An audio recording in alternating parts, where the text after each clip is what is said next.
And here we are with Chapter 1 Vocabulary. Let's take a look, and when you feel you're ready, go ahead and move on to the next page and knock out the vocab quiz. It's matching today. Alright, first word, era, a large division of time.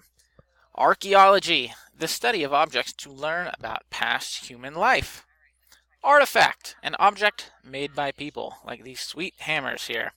Paleontology, the study of fossils, which brings us to fossil. Plant or animal remains that have been preserved from an earlier time, like in the picture here.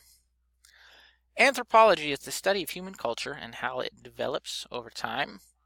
A species is a class of individuals with similar physical characteristics. A source is a document or reference work. A primary source is first-hand evidence of an event in history. We're going to talk about that in good detail. As we will, secondary source, which is a document or written work created after an event, like a textbook is a secondary source. Point of view, a personal attitude about people or life. So in my point of view, history is the best subject, but in your point of view, it might be math. Bias, an unreasoned emotional judgment about people and events.